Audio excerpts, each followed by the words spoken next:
बार फिर से आप सभी का स्वागत है और सीधा रुख करेंगे। हमारे साथ वरिष्ठ पत्रकार अजीत मंडोला जुड़ चुके हैं। अजीत जी, अब लगातार सुबह 7 बजे से वोटिंग जारी है, किस तरह से देखते हैं इस बार के चुनाव को?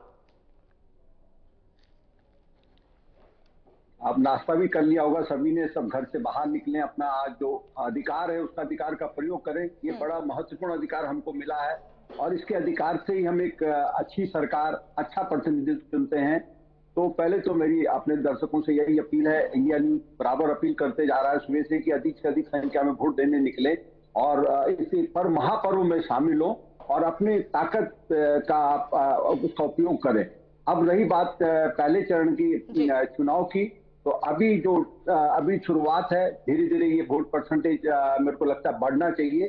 हालांकि राजस्थान का जो पिछला मैंने रिकॉर्ड देखा है वो 60, 62, 65 से ऊपर नहीं गया है, जबकि बाकी राज्यों में 70% क्रॉस करा है। लेकिन राजस्थान में जो 2019 या 2014 का अगर आप ट्रेंड देखें तो बहुत ज्यादा परसेंटेज और राज्यों के मुकाबले राजस्थान में। उसकी एक वजह भी ये भी हो सकती है कि राजस्थान एक तो अपना गर्म प्रदेश है और इस बार हालांकि चुनाव इस बार अप्रैल में ही हो रहा है। इस बार मौसम बहुत अच्छा है, मौसम का मिजाज राजस्थान के कई जिलों में बहुत ऐसी एकदम अभी तापमान नहीं बढ़ रहा है जैसा कि अमूमन इन दिनों बढ़ जाता है। एक अच्छा मौसम है, लोगों को निकलना चाहिए, गर्मी नहीं है। तो मेरा मानना है कि इस बार जो मौसम जो मेहरबान है अभी राजस्थान में कई उत्तर भारत के राज्यों में, तो वहां पर वोट परसेंटेज इस बार मुझे लगता है कि पिछली बार के मुकाबले बढ़ना चाहिए। हालांकि इस बार जो मैंने देखा, इस बार बहुत उत्साह नहीं है प्रदेश में। जो कुछ सीटों पे जगह जगह आप देखें, मतलब 19 का और 14 के चुनाव के मुकाबले ये बहुत डिफरेंट चुनाव हो रहा है। कोई लहर जैसी नहीं दिख रही है, मतदाता कुछ बोलता नहीं है, बड़ा खामोश है। तो ये एक अलग तरह का चुनाव है जिसमें बीजेपी भी डरी हुई है पहली बार। मतलब बीजेपी को भी लगता है कि कहीं ना कहीं कुछ कहीं कमी तो नहीं रह गई है। हालांकि जो भाजपा के रणनीतिकार हैं, जो चाहे प्रधानमंत्री नरेंद्र मोदी हो, अमित शाह जी हो, जेपी नड्डा जी हो, ये लोग बहुत स्ट्रेटेजिकल चुनाव लड़ते हैं। कहीं कोई कमजोरी होती है तो उसको भाप उसका इलाज भी करते हैं।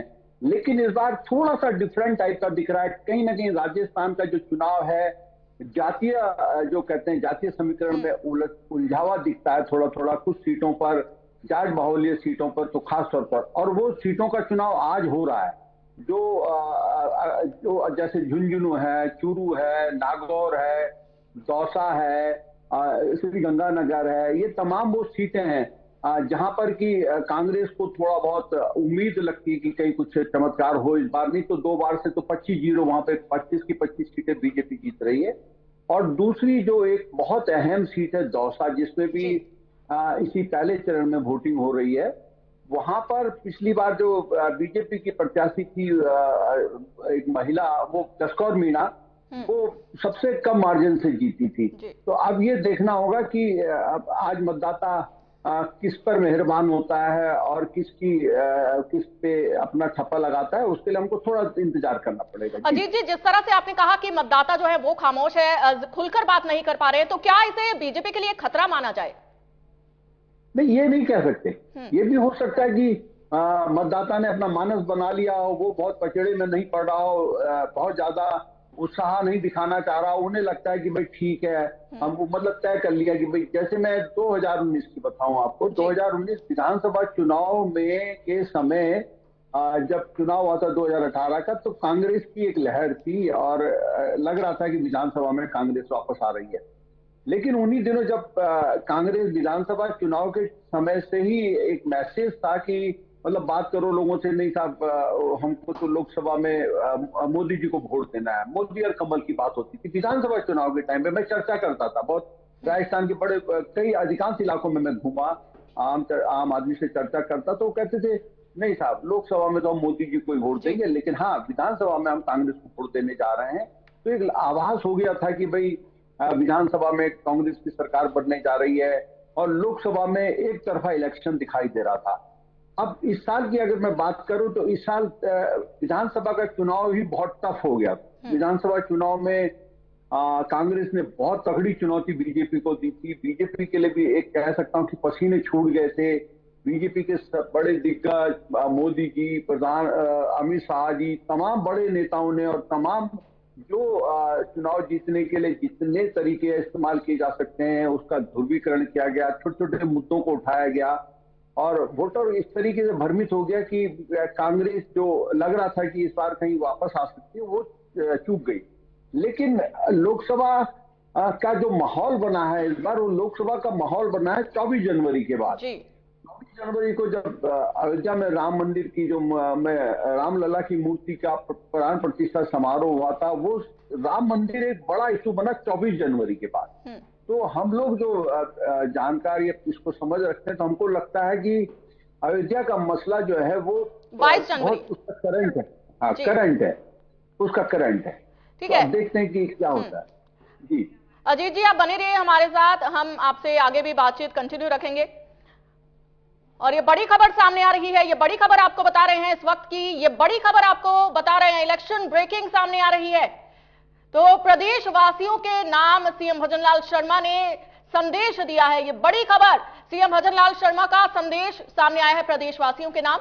और साथ ही आपको बता दें कि ये बड़ी खबर इस वक्त की सामने आ रही है, 19-26 अप्रैल को बीजेपी के पक्ष में मतदान करें, सीएम भजनलाल शर्मा की ओर से ये अपील की गई है। और साथ ही आपको बता दें 19 और 26 अप्रैल को, जो कि अब 2 फेजेस में राजस्थान में चुनाव होने हैं, भारत की प्रगति के संकल्प के सहभागी बने प्रदेशवासी, सीएम भजनलाल शर्मा की ओर से ये बयान सामने आया।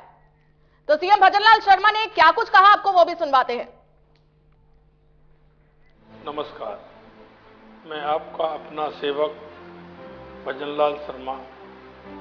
मैंने पिछले दिनों चुनाव प्रचार के दौरान आप सभी से मिलने का हर संभव प्रयास किया। इस दौरान मिले आपके भरपूर समर्थन व सहयोग के लिए दिल की गहराइयों से आपका आभार व्यक्त करता हूँ। साथियों, आपके बीच पहुँचने पर आपने देश और प्रदेश के विकास को लेकर जो भावनाएं और अपेक्षाएं मुझसे बताई, उन्हें साकार करने का समय आ गया है। आप सभी के प्रिय प्रधानमंत्री माननीय श्री नरेंद्र मोदी जी ने विगत 1 दशक बिना थके बिना रुके देश को नई ऊंचाइयों पर पहुंचाने के लिए हर संभव कार्य किया है, जिसका परिणाम है कि आज देश स्वाभिमान, आत्मनिर्भर और संकल्प के साथ सिद्धियों की नई ऊंचाइयों तक पहुंचा है। मेरी आप सभी से, मतदाताओं से विनम्र अपील है कि 19 और 26 अप्रैल को अधिक से अधिक संख्या में मतदान केंद्र पहुंचकर कमल के फूल पर बटन दबाकर देश की प्रगति के संकल्प को पूरा करने के लिए भाजपा को चुनें। देश की प्रगति में यही आपका सर्वोच्च योगदान होगा। उन्हें आपसे निवेदन कि आप कमल के फूल के आगे बटन दबाकर भाजपा को चुनें। जय श्री राम। और इसी बीच बड़ी खबर सामने आ रही है, बड़ी खबर का रुख करेंगे। ये बड़ी खबर आपको बता रहे हैं, तो हमने आपको सुनाया सीएम भजनलाल शर्मा ने संदेश दिया है प्रदेशवासियों के नाम। और अगली बड़ी खबर का रुख करते हैं, तो ये बड़ी खबर आपको बता रहे हैं जयपुर के बस्सी से इस वक्त की बड़ी खबर सामने आ रही है। तो ये बड़ी खबर जयपुर के बस्सी से इस वक्त के सामने आ रही है, इलेक्शन ब्रेकिंग आपको बता रहे हैं, पल पल का अपडेट आपको इंडिया न्यूज राजस्थान पर दिया जा रहा है। तो पालावाला जाटान में सुबह से मतदान नहीं हुआ है, तो ये बड़ी खबर, पालावाला जाटन में सुबह से मतदान नहीं हुआ है, ये बड़ी खबर इस वक्त के सामने आ रही है। तो ग्रामीण 9 बार चुनावों का बहिष्कार कर चुके हैं। तो इलेक्शन ब्रेकिंग इस वक्त की आपको बता रहे हैं, ग्रामीण 9 बार चुनावों का बहिष्कार कर चुके हैं और सुबह से ही यहां पर मतदान नहीं हुआ है। बस्सी से तुंगा में परिसीमन के बाद लोगों में नाराजगी देखने को मिल रही है। तो ये बड़ी खबर आपको बता रहे हैं, इस वक्त की बड़ी खबर सामने आ रही है। तो पालावाला जाटान में सुबह से मतदान नहीं हुआ है।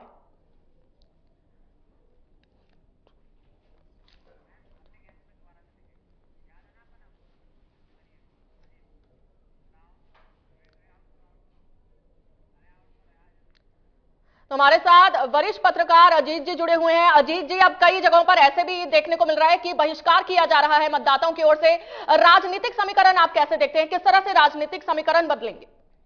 देखिए, ये तो चलता रहता है, अपनी अपनी मांग होती है। ये इसमें आप दिखा ही रहे हैं कि 9 बार से इन लोगों ने वोट नहीं जी। किया पालावाल का। तो ये कोई बहुत बड़ा इशू नहीं है। लेकिन अभी आपने देखा होगा कि मुख्यमंत्री जब बोल रहे थे तो मुख्यमंत्री ने आखिर में राम राम राम का संबोधन किया।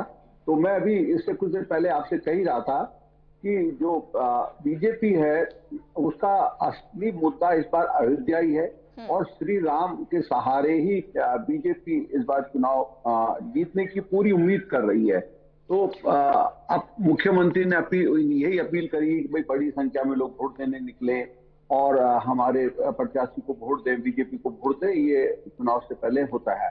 जहां तक अब अगर हम समीकरण की बात करें एक तरफ से, तो जैसे मैंने कहा कि ये पहली बार एक ऐसा चुनाव हो रहा है जिसमें कहीं न कहीं जातीय राजनीति की चर्चा हो रही है, जातीय समीकरण की बात हो रही है। वरना इससे पहले के जो 2 चुनाव हुए थे, प्रधानमंत्री मोदी जब बीजेपी का चेहरा बने 2013 में, उसके बाद से लेके अब तक अब ये तीसरा चुनाव है। तो 2013 में भी प्रधानमंत्री मोदी की लहर चल शुरू हो गई थी, शुरुआत थी, वो एक फेस उभर कर सामने आए थे।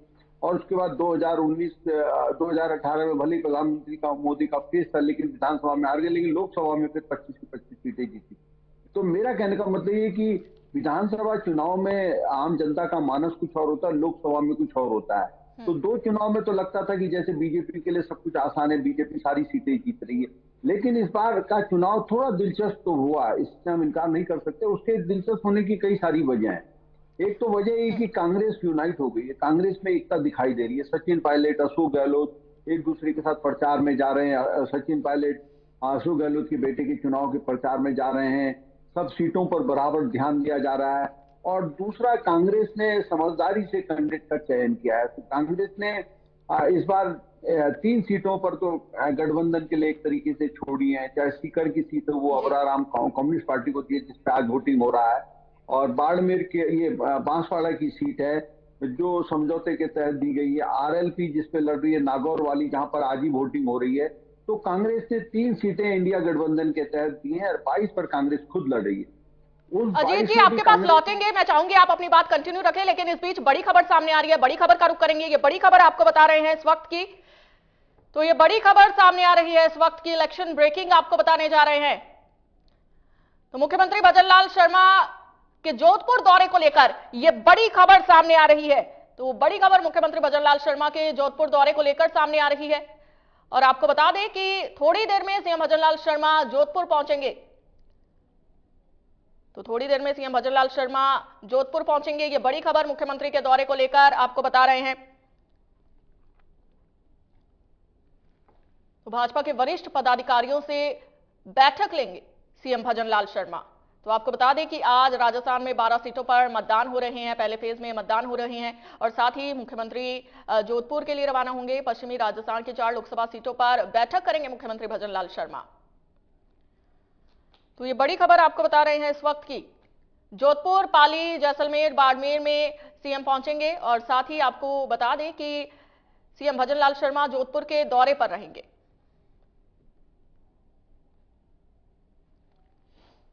तो इलेक्शन ब्रेकिंग आपको बता रहे हैं इस वक्त की बड़ी खबर सामने आ रही है। तो मुख्यमंत्री भजनलाल शर्मा जोधपुर दौरे पर रहने वाले हैं। और अजीत जी हमारे साथ लगातार बने हुए हैं। अजीत जी, मैंने आपको बीच में रोका था, मैं चाहूंगी आप अपनी बात पूरी करें। मैं वही कह रहा था कि कांग्रेस ने इस बार समझदारी से टिकट बांटे हैं। 3 सीटों पर इंडिया गठबंधन के जो सहयोगी दल हैं उनको सीटें दी हैं।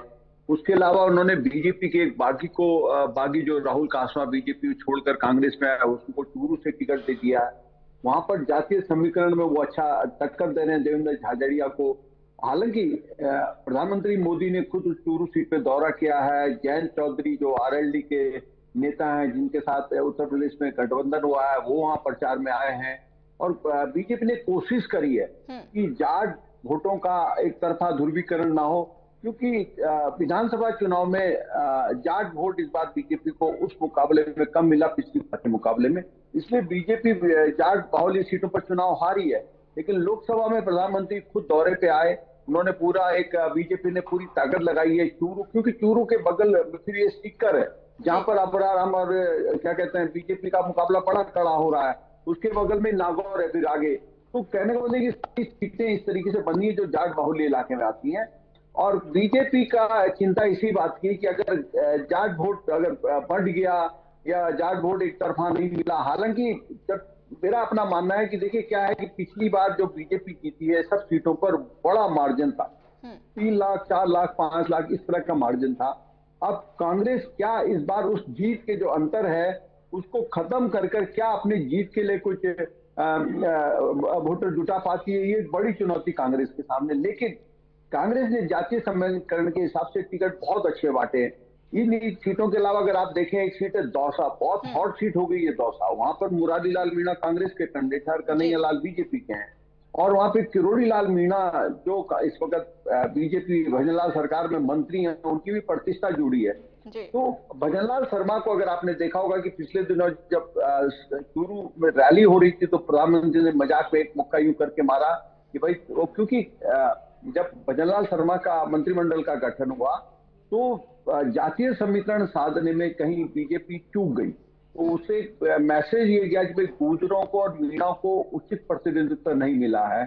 तो वो कांग्रेस ने उसको भुनाने की कोशिश करी। कांग्रेस ने जाट मीणा और गुर्जर समुदाय को एक तरीके से साधने की कोशिश करी है इस चुनाव में। अब वो कितनी सफल होगी, कांग्रेस कितनी नहीं होगी, वो तो जब 4 जून को रिजल्ट आएगा तब पता चलेगा। लेकिन कांग्रेस ने बहुत स्ट्रैटेजिकल चुनाव लड़ा, यूनाइट होकर लड़ा, कैंडिडेट ठीक ठाक बांटे। हालांकि 10-15 सीटों पर मेरा मानना है 15-17 सीटें तो ऐसी हैं जिसमें कि कांग्रेस इतना मुकाबले में नहीं है, बीजेपी बहुत अच्छी मजबूत दिखती है। लेकिन जो 5-7 सीटों पे भी अगर कांग्रेस बहुत अच्छा टक्कर देते हुए दिख रही है, अगर वो परिणाम अपने पक्ष में ला सकती है तो ये बहुत उपलब्धि होगी कांग्रेस के लिए। जहां पहले 0 सीट आती थी, इस बार कुछ सीटें दिखाई देंगी। तो कहने वाले कांग्रेस ने जातीय समीकरण बहुत अच्छा साधा हुआ है। कैंडिडेट युवा कुछ जैसे भूपेंद्र यादव के खिलाफ एकदम ललित यादव यंग चेहरा दे दिया। वो पहले लगता था कि बहुत कमजोर है, लेकिन आप चुनाव जैसे जैसे करीब आए लगा कि वहां मुकाबला दिलचस्प होते जा रहा है। ऐसी जयपुर ग्रामीण में इन्होंने चोपड़ा जो नया एकदम नया यंग चेहरा है, वो भी वो एक पुराने राव जो बीजेपी ने कैंडिडेट की है। तो कहने को ले कि कांग्रेस ने मेहनत की है लोकसभा चुनाव में राजस्थान के अंदर।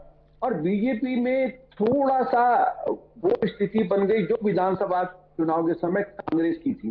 गुटबाजी हो गई है बीजेपी में, वहां पे वो आला कमान भी समझ रहा है कि गुटबाजी कहीं ना कहीं बढ़ गई है। नेतृत्व जो अभी भजनलाल नए मुख्यमंत्री है, उनके पास बहुत अनुभव नहीं है। वो अभी एक जिसे कहते हैं कि मजबूत सेनापति, मजबूत कप्तान हो सकता है आने वाले टाइम पे बनेंगे, लेकिन अभी शुरुआती दौर में एक वो कमी भी खली है। तो वो देखना होगा कि अगर मोदी लहर है, अयोध्या की लहर है, तब तो चुनाव एक तरफा है, एक परिणाम 25-0 आएंगे।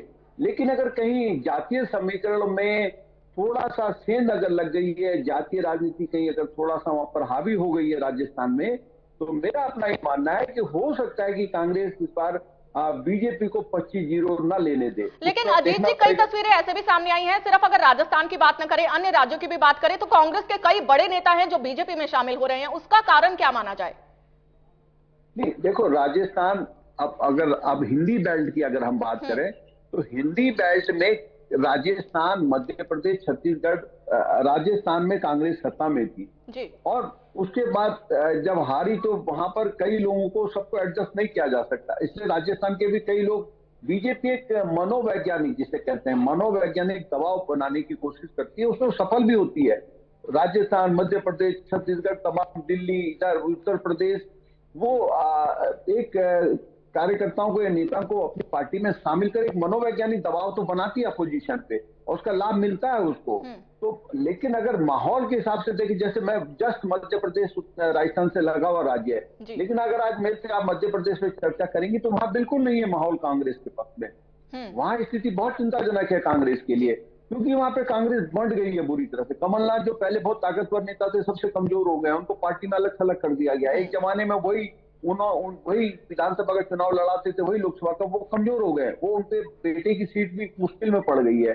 दूसरे ताकतवर नेता है दिग्विजय सिंह, वो खुद चुनाव लड़ रहे हैं, लेकिन वहां पर ये वाला माहौल नहीं है राजस्थान वाला। वहां अगर बात करो किसी से नहीं साहब, तो इस बार तो हो सकता है कि 29 की 29 सीटें बीजेपी जीत जाए, ऐसी छत्तीसगढ़ में माहौल है, उत्तर प्रदेश में माहौल है बीजेपी का, मतलब एक लहर बताते हैं उत्तर प्रदेश में। हालांकि अब जैसे जैसे चुनाव करीब होता जा रहा है तो वहां पे भी लगता है कि कुछ 5, 7, 10 सीटों पे टक्कर में आ गई है अपोजिशन, इंडिया गठबंधन टक्कर में आता जाता है कहाँ उत्तर प्रदेश। लेकिन वो देखना होगा कि भाई वोटिंग के दिन तक अपोजिशन उसको यूनाइट रख सकता है कि नहीं रख सकता है। दूसरा, क्योंकि जब लहर में चुनाव हुआ है पिछले, उसमें बड़ी मार्जिन से जीते हैं बीजेपी के कैंडिडेट। वो पहले भी कहा कि राजस्थान में भी अगर आप देखें सबसे कम सीटों में 1 लाख से कम में केवल दौसा में जीती थी जसकौर मीणा, बाकी 3-3, 4-4 लाख। वही उत्तर प्रदेश में हुआ कि लाखों में जीते हैं बीजेपी के कैंडिडेट। तो वो देखना होगा हमें कि क्या वो हार का अंतर, वो अपोजिशन जो इंडिया गठबंधन है या कांग्रेस है, वो कितना उसको लोगों को रुझा पाती है, वोटर को रुझा पाती है कि वो हार का अंतर भी कम करें पहले 2, 2.5, 3 लाख का, उसका फिर अपने जीतने लायक वोटर। तो वो एक थोड़ा सा देखने लायक बात होगी। तो ये राजस्थान में इससे लोग आते हैं जाते हैं, दल बदल होता रहता है, लेकिन बीजेपी मनोवैज्ञानिक दबाव बनाती है।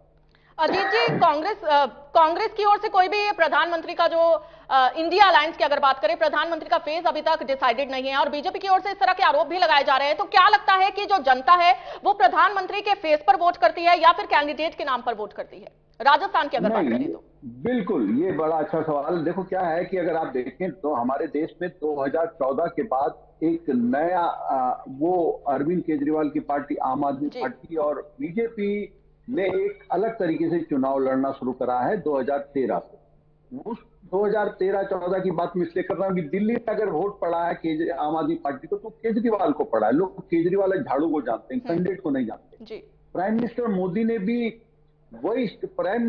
ने वो स्ट्रैटेजी शुरू करी जिसको अरविंद केजरीवाल ने बहुत अच्छे ढंग से अडॉप्ट किया।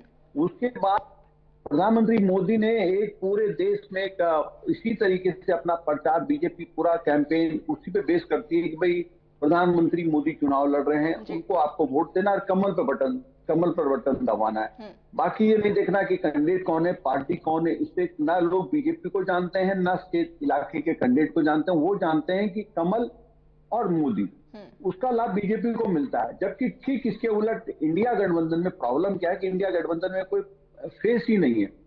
जब आपके सामने एक ताकतवर फेस है और उसके सामने कोई फेस ही नहीं है तो वो उसका लाभ 100% बीजेपी को मिलेगा।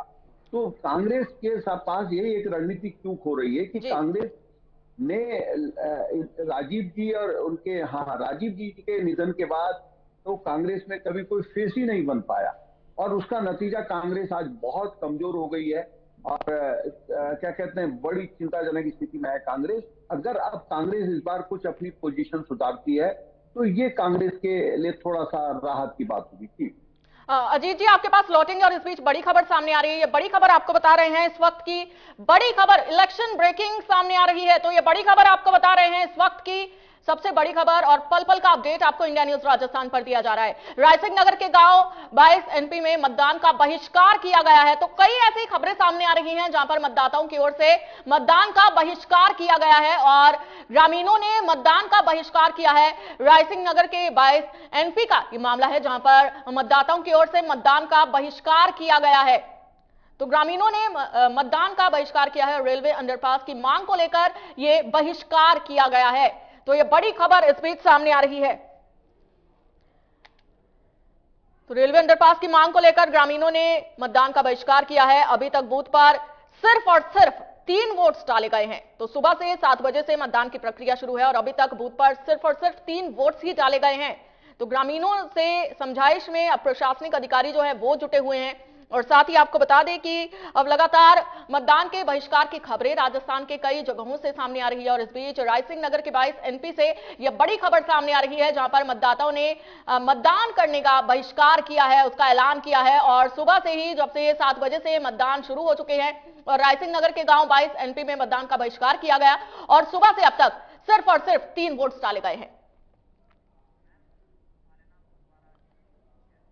और हमारे साथ लगातार अजीत जी बने हुए हैं। अजीत जी, बीजेपी की ओर से महिला सशक्तिकरण को भी काफी बढ़ावा दिया जा रहा है, काफी फोकस्ड बीजेपी महिला सशक्तिकरण को लेकर है। क्या लगता है राजस्थान में इसका नतीजा किस तरह से देखने को मिलेगा? क्योंकि जो लिस्ट मेरे पास है 12 सीटों पर आज मतदान होने हैं और कांग्रेस की ओर से सिर्फ संजना जाटव जो है वो नाम है महिला का जिसको टिकट दिया गया है और बीजेपी की ओर से कई महिलाओं को टिकट दिया गया है। आज की अगर बात करें इसका असर किस तरह से देखने को देखिए, मिलेगा?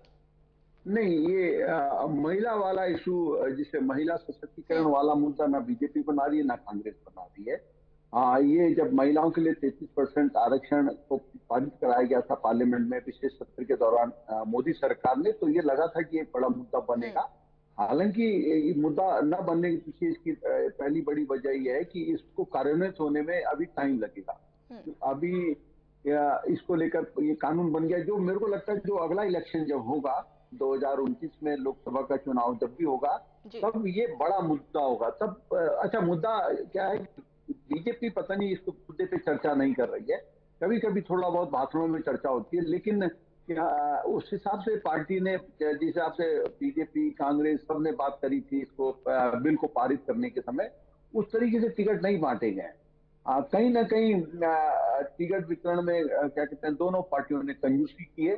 हालांकि बीजेपी थोड़ा अपर है कांग्रेस के मुकाबले, लेकिन अगर हम परसेंटेज वाइज देखें कि जितना दिया जाना चाहिए था, मेरे को लगता है 8-10% के आसपास में नहीं पहुंचता है मामला। तो ये मुद्दा उस हिसाब से इन चुनाव में मुझे देखने को नहीं मिला, लेकिन ये मुद्दा है, ये आने वाले टाइम पर मुद्दा बनेगा जब 2029 में ये इम्प्लीमेंट होने जाएगा कि भाई अब हम इस बार दे रहे हैं। बड़ा मुद्दा है, छोटा नहीं है। लोकसभा विधानसभा में 33% रिजर्वेशन मिलेगा महिलाओं को, और एक बड़ा मुद्दा है। लेकिन अभी इस चुनाव में महिला सशक्तिकरण की केवल इससे पहले बातें हुई हैं, लेकिन सशक्त नहीं करने का मतलब दोनों पार्टियों ने, क्या सभी पार्टियों ने सशक्त नहीं किया। जिस हिसाब से सशक्त किया जाना चाहिए था, महिलाओं को ज्यादा मौका दिया जाना चाहिए था, उस तरह से मौका कम दिया गया पार्टियों द्वारा। अजीत जी, बीजेपी की ओर से एक और बात कही जाती है, लगातार देखने को मिल रहा था, तमाम जो बीजेपी के बड़े चेहरे हैं, फिर चाहे वो प्रधानमंत्री मोदी हो, अमित शाह हो, या फिर योगी आदित्यनाथ हो, उनकी ओर से ईआरसीपी का मुद्दा भी उठाया गया था कि बीजेपी की ओर से ईआरसीपी का जो मुद्दा, मेन मुद्दा था राजस्थान का, वो उसका निपटारण कर दिया गया है।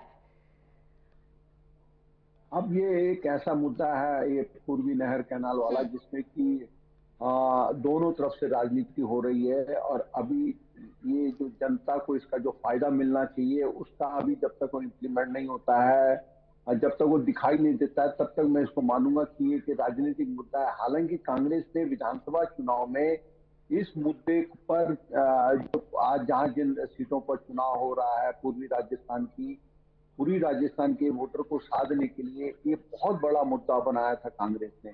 और मुख्यमंत्री बराबर यही बात करते थे कि केंद्र सरकार मदद नहीं कर रही है। तो इसके बावजूद भी मुख्यमंत्री जब अशोक गहलोत ने अपने कार्यकाल के समय उसके लिए स्पेशल बजट रखा था, और बहुत, लेकिन आपने देखा होगा कि पूर्वी राजस्थान में मुद्दा चला ही नहीं चुनाव में, जातीय धर्म के नाम पर चुनाव पलट गया और पूर्वी राजस्थान में कांग्रेस हार गई। और अब जब बीजेपी फिर एक बार वही कोशिश कर रही है कि हमने आते ही अब वो, मैं भी उसको ढंग से नहीं समझ पाया आज तक कि उसने वो कब क्या वो कहा कि हमने ईआरसीपी योजना को बहाल कर दिया, उसको जो फैसला करना था भारत सरकार ने कर दिया, कोई चिंता वाली बात नहीं है। तो मैं आपको बताऊं कि एक मुद्दा है रिफाइनरी का राजस्थान में, वो हर चुनाव में बहुत बड़ा मुद्दा बनता है। 20 साल मतलब उसको रिफाइनरी को 15-17 साल हो गए, वो बनी नहीं है, अभी जगह हो गई, हर चुनाव में उसका मुद्दा बनता है। अभी प्रधानमंत्री जब बाड़मेर गए थे तो उन्होंने कहा था इसका रिफाइनरी का उद्घाटन करने में आऊंगा। जब वसुंधरा जी की सरकार होती थी तो बड़े बड़े विज्ञापन छपते थे चुनाव के आसपास रिफाइनरी को लेकर, लेकिन अभी वहां वो रिफाइनरी अभी बनी नहीं है, लगी नहीं है। ऐसी ये ईस्टर्न कैनाल का मामला जो है, जब तक ये इतने न लगे तब तक मैं मानता हूं कि ये जनता अब इस चुनाव को मुद्दा मानती है, ये इसके नाम पर वोट करती है। मुझे थोड़ा इसको लेकर आशंका है। चुनाव कहीं ना कहीं, हालांकि बीजेपी प्रधानमंत्री भी बोल रहे हैं अपने भाषणों में, सब नेता बोल रहे हैं कि हमने एक बड़ा काम कर दिया है, लेकिन वो बड़ा काम असर कारक नहीं दिख रहा है। अगर 200 सीट हार जाती है बीजेपी, और या आगे वाली जो पूर्वी कैनाल की जो आपके भरतपुर वाली सीट है जहां से मुख्यमंत्री आते हैं, या करौली धौलपुर वाली सीट है, मुकाबला बहुत अच्छा दिलचस्प हो रहा है वहां पे। तो मेरे कहने का मतलब कि अगर ये जो बीजेपी ने भी कोशिश करी कि भाई इसके नाम पर भी वोट लिया जाए, अब मुझे देखना पड़ेगा कि भाई अगर माना बीजेपी कहीं चूक दी एक सीट भी, तो फिर ये मुद्दा नहीं बना। और बीजेपी सारी सीटें, देखो बीजेपी अगर सारी सीटें जीतेगी तो वो प्रधानमंत्री मोदी के चेहरे पर अयोध्या के नाम पर जीती। लोकल इशू मुझे नहीं लग रहा कि इस बार लोकल इशू कोई वहां पर कोई चुनाव में मुद्दा बना, कोई लोकल इशू मुद्दा नहीं बना है। हाँ, कांग्रेस कुछ इशू मुद्दे बना सकती थी, लेकिन कांग्रेस भी कहीं चूक कर गई। कांग्रेस मुद्दा बना सकती थी ओपीएस को, ओल्ड पेंशन स्कीम को, नहीं बना पाई। ये कांग्रेस का बड़ा दुर्भाग्य है। दूसरा, कांग्रेस 25 लाख जो मुख्य जब ये गहलोत सरकार ने 25 लाख रुपए फ्री इलाज की व्यवस्था की थी, वो बंद हो गई।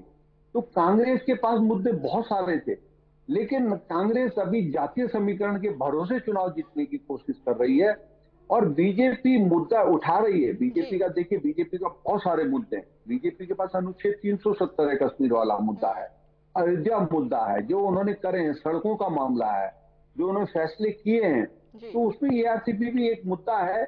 लेकिन ये मुद्दा एक ऐसा मुद्दा है जिसके अनुच्छेद 370 का नाम पर आपको वोट मिल सकते हैं, अयोध्या के नाम पर आपको वोट मिल सकते हैं, ध्रुवीकरण के नाम पर आपको वोट मिल सकते हैं। लेकिन हालांकि अब मोदी के विकास के नाम पर वोट मिल रहा है, सड़कें हैं, सड़कों को देखकर लोग एक्सप्रेस वे बन रहे हैं, उनसे बहुत प्रभावित है। वो जीत में बड़ी भूमिका निभा रहे हैं एक्सप्रेस वे। अगर बीजेपी भारी मतों से जीतती है, भारी से वोट जीतती है, तो कांग्रेस में कहीं ना कहीं मुद्दों के मामले में उठाने में कांग्रेस शुरू से ढीली रही है और बीजेपी को कोशिश कर रही है कि इस बार ये नहर वाला मुद्दा बड़ा बनाया जाए, लेकिन इससे वोट मिलेंगे, मुझे थोड़ा सा इस पे संदेह। अजीत जी, लगातार देखने को मिल रहा था पहले फेज की वोटिंग से पहले लगातार बीजेपी के जो बड़े चेहरे हैं वो राजस्थान में काफी एक्टिव नजर आ रहे थे एज कंपेयर टू अगर बात कांग्रेस की करें तो कांग्रेस के जो बड़े नेता है वो राजस्थान आए, लेकिन काफी देरी कर दी उन्होंने। उसको आप कैसे देखते हैं? देखिए, कैंपेन के मामले में मैं बीजेपी को 10 में से 9 नंबर दूंगा और कांग्रेस को 10 में से 4 नंबर दूंगा बड़े नेताओं के कैंपेन। कांग्रेस में वही एक मैं कह रहा हूं कि कांग्रेस इस बार का, जो मैं पूरे देश की बात कर रहा हूं, कांग्रेस चुनाव बहुत अलग तरीके से लड़ रही है। वो मेरी समझ में नहीं आ रहा है कि कैसे लड़ रही है, क्यों लड़ रही है। कांग्रेस को या तो ये लग रहा है, कांग्रेस एक बात बार बार कह रही है, राहुल गांधी भी अपनी प्रेस कॉन्फ्रेंस में कहते हैं कि भाई 150 सीटें आएंगी बीजेपी की। वो 2004 की बात करते हैं, मतलब 2004 में एक उस वक्त ये लगता था कि वाजपेयी जी की सरकार वापस आ रही है, शाइनिंग इंडिया की बात होती थी, लेकिन हुआ ऐसा नहीं। कांग्रेस 145 सीट लाके सरकार बना ली कांग्रेस की, और बीजेपी 138 सीट ला ही पाई, उससे सारे अपोजिशन के साथ नहीं आया। एक देश में गठबंधन का एक ऐसा दौर चला, 10 साल सरकार चली, लेकिन वो सरकार कांग्रेस को बहुत नुकसान हुआ। गठबंधन में सरकार बना के कांग्रेस के ऊपर सारे भ्रष्टाचार और घोटाले के आरोप कांग्रेस के हिस्से में आए और कांग्रेस हार गई। तो मेरा कहने का मतलब है कि कांग्रेस, बीजेपी ने प्रधानमंत्री मोदी विधानसभा चुनाव से ही राजस्थान बिल्कुल टारगेट लेके चले। विधानसभा चुनाव के टाइम पे खूब दौरे प्रधानमंत्री ने करे और फिर लोकसभा चुनाव में भी उन्होंने उन सीटों को टारगेट किया। मैंने कहा ना, चूरू में प्रधानमंत्री ने सबसे पहली रैली करी, उसके बाद दौसा में रोड शो करा, बाड़मेर गए, वो तमाम दौरे कर रहे हैं और वो आक्रामक तरीके से रैलियां कर रहे हैं, रोड शो कर रहे हैं। और कांग्रेस में पहले एक घोषणा पत्र जारी करने के टाइम पे सोनिया गांधी जरूर आई, वहां की राज्यसभा की एमपी थी, इस नाते उन्होंने वो करा, लेकिन बाकी बड़े नेता नहीं आए। राहुल गांधी के 1-2 हुई, प्रियंका गांधी की भी 2-3 रैलियां हुई। तो मेरा कहना है कि कांग्रेस में एक तो हैरानी की बात है कि रणदीप सुरजेवाला वहां से राज्यसभा के मेंबर है, हरियाणा पड़ोसी राज्य से आते हैं। जाट राजनीति को लेकर वो जाकर उनको भी प्रचार करना चाहिए था, लेकिन वहां राज्यसभा एमपी गए नहीं प्रचार के। जी, बहुत शुक्रिया अजीत जी हमारे साथ जुड़ने के लिए। तो बड़ी खबर का रुख करेंगे। ये बड़ी खबर इस वक्त की सामने आ रही है, इलेक्शन ब्रेकिंग आपको बता रहे हैं इस वक्त की ये बड़ी खबर सामने आ रही है। ये बड़ी खबर, पल पल का अपडेट आपको इंडिया न्यूज राजस्थान पर दे रहे हैं। जयपुर से, बस्सी से ये बड़ी खबर इस वक्त की सामने आ रही है। तो इलेक्शन ब्रेकिंग आपको बता रहे हैं और आपको बता दें पहले चरण का रण जो है वो अब सज चुका है और 114 प्रत्याशियों की अग्नि परीक्षा सामने आ रही है। तो पालावाला जाटन में सुबह से मतदान नहीं हुआ है, ये बड़ी खबर सामने आ रही है। ग्रामीणों ने मतदान का बहिष्कार किया है। पालावाला जाटन में सुबह से मतदान नहीं हुआ है। मतदाताओं का इंतजार बूथ कर्मी लगातार करते नजर आ रहे हैं और इलेक्शन ब्रेकिंग आपको बता रहे हैं जहां पर मतदाताओं ने मतदान का बहिष्कार किया है। मतदान केंद्रों पर सन्नाटा पसरा हुआ है और सुबह से एक भी मतदान यहां पर नहीं हुआ है। तो पहले चरण में यह बड़ी खबर आपको बता रहे हैं, मतदान केंद्रों पर सन्नाटा पसरा हुआ है और प्रशासन ग्रामीणों से वोटिंग करने की लगातार अपील भी कर रहा है।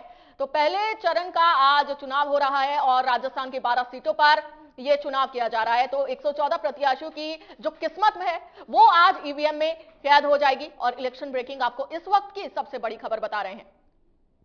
तो जयपुर के बस्ती से ये बड़ी खबर सामने आ रही है, जहां पर मतदाताओं ने मतदान करने का बहिष्कार किया है। कई मांगे हैं मतदाताओं की, जिसकी वजह से बहिष्कार किया जा रहा है। और आपको यह भी बता दें कि लगातार जो अधिकारी हैं वो मतदाताओं को समझाने की कोशिश कर रहे हैं कि अपने मत अधिकार का प्रयोग करें, लेकिन सुबह से एक भी वोट नहीं पड़ा है। तस्वीरें आपको दिखा रहे हैं जहां पर चुनाव अधिकारी लगातार मतदाताओं का इंतजार कर रहे हैं कि मतदाता कब आएंगे और कब अपने मत अधिकार का प्रयोग करेंगे।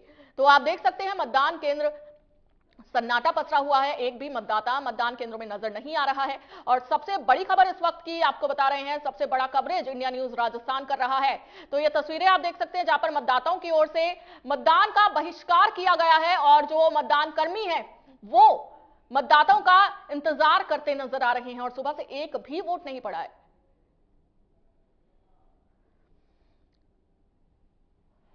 तो ये बड़ी खबर।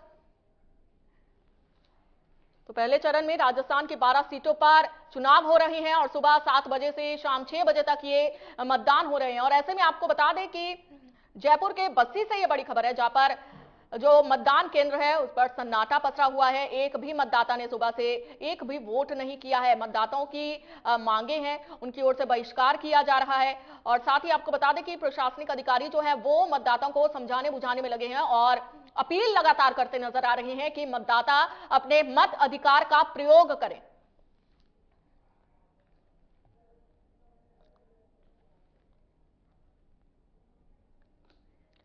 तो नेता प्रतिपक्ष टीकाराम जूली ने क्या कुछ कहा, आपको सुनवाते हैं। टीकाराम जूली ने वोट डाल दिया है। सर, क्या माहौल लग रहा है? अलवर में वोटिंग हो रही है। माहौल बहुत अच्छा है। जनता का मन जो है कांग्रेस के प्रति है और लोग जबरदस्त जो है रुझान के साथ कांग्रेस को वोट डाल रहे हैं। सर, 12 सीटों पे आज वोटिंग हो रही है। क्या लगता है जो मिशन 25 का जो बीजेपी का टारगेट है, कितना सेंध लगा पाएंगे?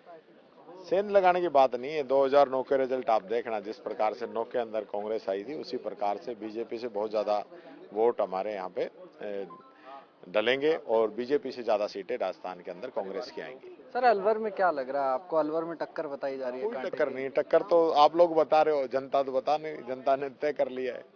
तो चुनाव जीतेंगे अलवर का? 100%, 101% जनता का रुझान आप देखिए, लोगों के चेहरे देखिए किस प्रकार से जो है नाच नाच के वोट डाल रहे हैं ललित को।